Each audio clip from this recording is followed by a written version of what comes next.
Hi hello, ഞാൻ ജസ്ന. Welcome back to ലെസിറ്റ് ലിമോണ്ട്. ഇന്ന് നല്ലൊരു കിഡിലൻ ബിരിയാണിയാണ് ഉണ്ടാക്കുന്നത്. അത് റേഷൻ റൈസ് വെച്ചിട്ട് നല്ലൊരു ഫിഷ് ബിരിയാണി. അതിനുവേണ്ടി ഞാനിവിടെ ഒരു 3 ചെറിയ ഉള്ളി എടുത്തിട്ടുണ്ട്. അതുപോലെ ഒരു 4-5 വെളുത്തുള്ളിയും കുറച്ച് ജീരകവും എടുത്തിട്ടുണ്ട്. ഇനി ഇതിലേക്കൊരു 2-3 ടീസ്പൂൺ മുളക് പൊടി കൂടെ ചേർത്ത് കൊടുക്കാം. കൂടെ ഒരു 1/2 ടീസ്പൂൺ മഞ്ഞൾപ്പൊടി കൂടെ നമുക്ക് ഇട്ട് കൊടുക്കാം. പിന്നെ ആവശ്യത്തിനുള്ള ഉപ്പും കൂടെ ചേർത്ത് കൊടുക്കാം. ഇനി ഒരു ലേശം വെള്ളം കൂടെ ഒഴിച്ചു കൊടുത്ത് നമുക്കിത് നല്ലപോലെ പേസ്റ്റ് ആക്കിയെടുക്കാം. അപ്പോൾ നമ്മുടെ മസാല റെഡി ആയിട്ടുണ്ട്. ഇനി നമുക്കിത് നമ്മുടെ കഴുകി വൃത്തിയാക്കി വെച്ചിട്ടുണ്ടായിരുന്ന ഫിഷിലേക്ക് നമുക്ക് പുരട്ടി കൊടുക്കാം. അപ്പം ഞാൻ ഇതേ മീനിൽ നല്ലപോലെ മസാലയൊക്കെ പുരട്ടി വെച്ചിട്ടുണ്ട്. നമുക്കിതൊന്ന് മാറ്റി വയ്ക്കാം. ഞാൻ ഈ ടൈം കൊണ്ട് ഒരു പാനിൽ എണ്ണ ചൂടാക്കാൻ വേണ്ടി വെച്ചിട്ടുണ്ടായിരുന്നു. അതിലേക്ക് ചെറുതായിട്ട് അരിഞ്ഞു വെച്ചിട്ടുണ്ടായിരുന്ന ഒരു സവോള നല്ലപോലെ ഇനി നമുക്കൊന്ന് ഫ്രൈ ചെയ്തെടുക്കണം.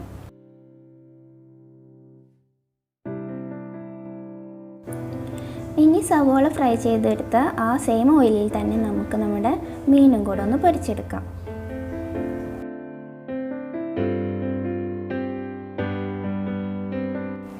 അപ്പോൾ മീൻ ഫ്രൈ ആയി വരുന്ന ടൈം കൊണ്ട് ഞാൻ റൈസിലേക്ക് ആവശ്യത്തിനുള്ള വെള്ളം തിളപ്പിച്ചിട്ടുണ്ടായിരുന്നു.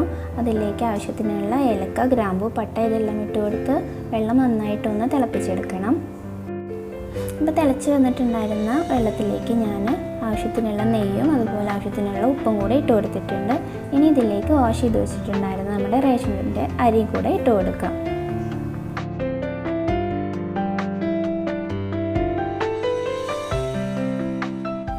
ഇനി എല്ലാം കൂടെ നല്ലപോലെ ഒന്ന് മിക്സ് ചെയ്ത് കൊടുത്ത് നമുക്ക് മൂടി വെച്ച് വേവിച്ചെടുക്കാം.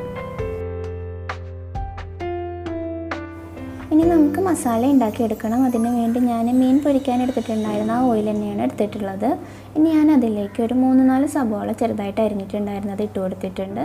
ഇനി ഇത് നമുക്ക് ആവശ്യത്തിനുള്ള ഉപ്പ് കൂടെ ഇട്ട് കൊടുത്തിട്ട് നല്ലപോലെ ഒന്ന് വഴറ്റി കൊടുക്കാം.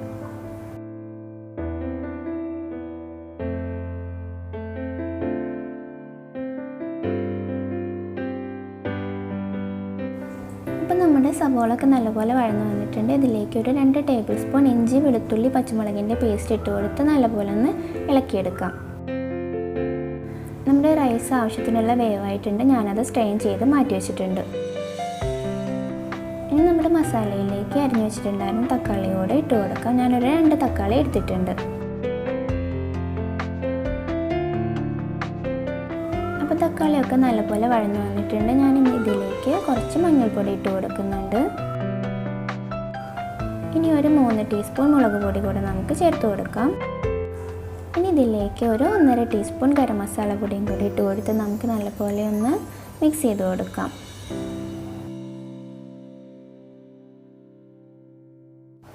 ഇപ്പോൾ മസാലയൊക്കെ നല്ലപോലെ അതിൻ്റെ ഒരു പച്ചമണമൊക്കെ ഒന്ന് മാറിയിട്ടുണ്ട്. ഇനി അതിലേക്ക് കുറച്ച് വെള്ളം ചേർത്ത് കൊടുക്കുന്നുണ്ട്. അതൊരു തിക്ക് ഗ്രേവി ആക്കി എടുക്കാൻ വേണ്ടിയിട്ടാണ്. നമുക്കിതൊന്ന് നല്ലപോലെ ഒന്ന് മിക്സ് ചെയ്ത് കൊടുക്കാം. അപ്പോൾ നമ്മുടെ മസാലയും റെഡി ആയിട്ടുണ്ട്. ഇനി ഇതിലേക്ക് ഇത് ഞാൻ പൊരിച്ച് വെച്ചിട്ടുണ്ടായിരുന്ന മീനൊക്കെ ഇട്ട് കൊടുത്ത് ആ മസാലയൊക്കെ ആയിട്ടൊന്ന് കോട്ട് ചെയ്ത് കൊടുക്കുന്നുണ്ട്.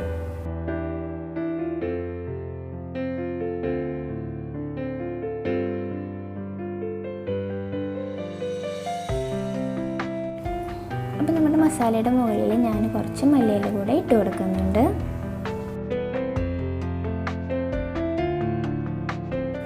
ഇനി നമുക്കിതൊന്ന് ചെറുതായി ഒന്ന് ദം ചെയ്തെടുക്കാം. ഞാനൊരു വേറൊരു പാനിലേക്ക് നമ്മുടെ മസാല ഉണ്ടാക്കി വെച്ചത് ആദ്യം ഒന്ന് ഇട്ട് കൊടുക്കുന്നുണ്ട്.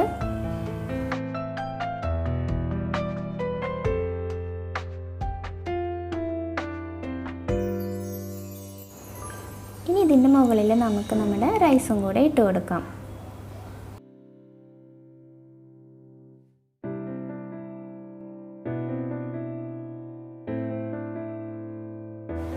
ഇത് കുറച്ച് മഞ്ഞൾപ്പൊടി അതുപോലെ പൈനാപ്പിൾ എസൻസും കൂടെ മിക്സ് ചെയ്ത് വെച്ചിട്ടുണ്ടായിരുന്നതാണ്. ഇതും കൂടെ നമുക്കിതിൻ്റെ മുകളിൽ ഒഴിച്ചു കൊടുക്കാം. ഇനി നമ്മൾ ആദ്യം ഫ്രൈ ചെയ്ത് വെച്ചിട്ടുണ്ടായിരുന്ന ഒനിയൻ കൂടെ നമുക്ക് ഇതിൻ്റെ മുകളിലായിട്ട് ഇട്ട് കൊടുക്കാം. ഇനി നെക്സ്റ്റ് ലെയറിൽ നമുക്ക് നമ്മുടെ മസാല ഫില്ല് ചെയ്ത് കൊടുക്കാം. അതിൻ്റെ മുകളിൽ നമുക്ക് റൈസും കൂടെ ഇട്ട് കൊടുക്കാം.